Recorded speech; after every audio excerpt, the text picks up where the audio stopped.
Thank you for joining us here at Doctor's Nutrition. Today we're going to be talking about some very interesting things regarding cardiovascular health. Yeah, we're going to talk about the calcium score. What it is, it's actually a really, really fast CT scan of from about here to here. And what it does is it looks for calcium buildup in the arteries. And it will actually tell you exactly what the score is in each of the main arteries. Now, when it's looking at it, you're looking more at hard plaque.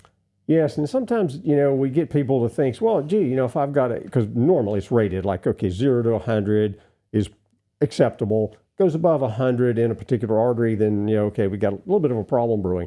Most people think, well, gee, if I've got like a 50, I'm good. Maybe, maybe not. Right. Because that's only showing you the hard plaque. Right, and anywhere that there's hard plaque, there's soft plaque as well. Now, you can still have without having calcium build up in the heart, there can still be heart issues. And so just because your score is 0 doesn't mean you don't need to ever look at heart health, because you do. Now, there's no doubt a 0 score is way better than a score of 500.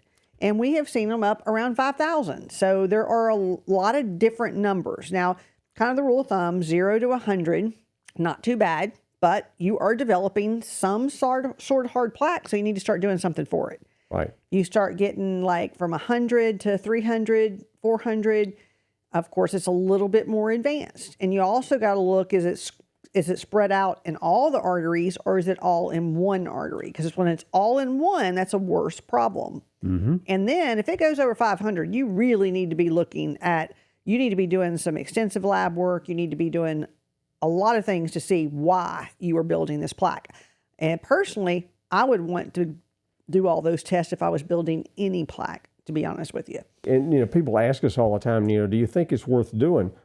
Oh, yeah, I think it's a very valuable test. Oh, yeah, we ordered all the time. Yeah, we do. And because, look, if you check around, even pretty much anywhere you are, most hospitals will do the test. A lot of them will do it fairly reasonably priced. I think our local hospitals do it for $100. It's $100. What happened was a lot of the hospitals bought the machines to do it, and then insurance didn't want to pay for it.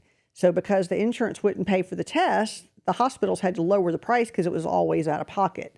So it is definitely worth $100 to go get it done, no doubt. And like I said, we do it all the time. And there's things that show up on these tests sometimes that's not cardiovascular. I had an incident where somebody kept having shortness of breath. They kept having problems. She did have some of her past lab work shows increased risk for blockages.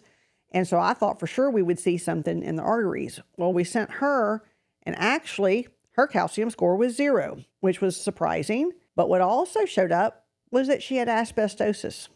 So that was what was causing the shortness of breath. But it was a very inexpensive way to find out. And come to find out, her husband had worked at the shipyard dealing with, and she washed his clothes. You see the advertisements. And she had gotten asbestosis, and in turn, her husband went and got checked, and he had it too. So it does show you other things. I had somebody just last week, their calcium score, again, 0, but diffuse fatty liver showed up because you could see part of the liver in the CT scan.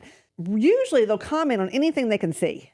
Anything they can see in the area that they're looking at, they will tell you. So a lot of times you'll find out other things. I had a lady in the past, breast cancer. Showed up, it was metastasized to the ribs. So the ribs that were showing in the test actually had a lesion. So it said lesion in the ribs, possible metastasis, needs to be further checked. So there's a lot of things that can show up on this test, not just cardiovascular, but usually when we send people for it, it's more to look at the cardiovascular health. That's true. One little kind of word of caution about it, it's a lot of radiation. It's like a CT scan, okay? And so you're getting quite a bit of radiation there. So it's not something you want to do every 3 months or anything like that. Right, it's not something to repeat repetitively. No. If we find a problem, we'll typically say, well, let's give it at least a year before we go back and look again. Yeah, maybe even 2 if it was just a little bit. Right. Yeah, just depending on the severity of the problem. Because we just don't like to, that's just a lot of radiation. And that's the one downside to the test is the radiation. But it does give you helpful information. It really does. And I have seen it save some people. I had another, I've done a lot of them. I order them all the time. So I have a lot of cases where, you know, there was a little small guy. I mean, this man was 120 pounds. He was a runner. He seemed healthy. He kept saying, when I run too fast, I get shortness of breath. And he had already been to the cardiologist. They kind of ignored him, said, everything's fine. You don't have nothing to worry about. I did his lab work. There really wasn't even that much on the lab work to be worried about. He said, something ain't right. You know, I've run for years and I've never had this. And I said, okay, well, let's send you, go one step further. And let's go get a calcium score. And I sent him for a calcium score, came back close to 700. It was pretty high. And I mean, this is a man that is skinny as a rail, that exercises all the time, that no one would ever think would have cardiovascular risk. And he didn't even show up a lot on the other testing, on any other testing. And so because of the calcium score, I sent him back to the cardiologist, which in turn did a heart cath. And he actually did have blockages to the point, but it was where they couldn't get to it. So they had to send him to a special cardiologist in order to be able to get to it. But it probably saved his life, because he would have been one that we just kept having symptoms and everybody kept telling him he was okay. And then he would just have a heart attack. So it definitely, I've seen benefits. I've seen a lot of people we send and get zero. I've seen a lot of people that we've sent that it's high. So we've seen it both ways, yeah, really. We've seen it both ways. And I've seen people that would have never thought they had a cardiac risk. There was another guy that we didn't order the test. I was told by a friend.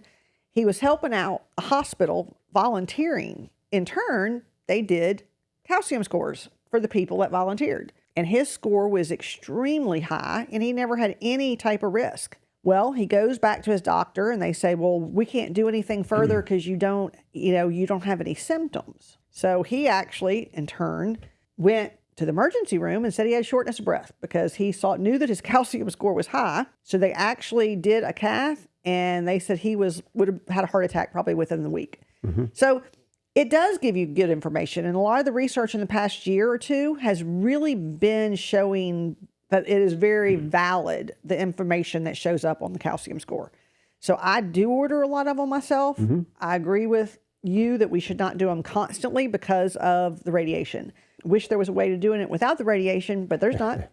Well, there's a lot of things like that. So right now, I think it is a good way of telling. It's not the end-all test. There's not an end-all test, I think. No. And so you really want to get all the information. And if you keep having symptoms, you need to keep pursuing it if people are not listening to you. From our standpoint, yes, the calcium score is a great test to do, especially if you've got some symptoms going on there. But even without that, just to find out where you are. Family history. If you have a family history, people with a really strong family history of cardiovascular risk, I will actually do it on as well. So there's a list of who should have a calcium score. And I think it's like people over 50, anybody that has an extreme, even younger, if they have a real high family history, even younger if they have an extreme low HDLs, high triglycerides. So you got to look at the lipids and see the patterns. It's not just high cholesterol, because not all high cholesterol is a problem. It's the patterns of the lipids. So if you, even younger, because they're finding, everything's starting to be younger and younger. We're seeing younger heart problems, younger cancer risk, younger everything. So people's diet plays a big role, and the American diet we know is not good. So as long as people are going to keep eating the standard American diet, they really do need to do a lot of these tests to actually measure the risk. That's very true. Well, hopefully you got something out of this. Maybe it'll help you determine what you need to do for your health. And thank you again for joining. Be sure and subscribe. Put that little like button up there, and we'll see you on the next video.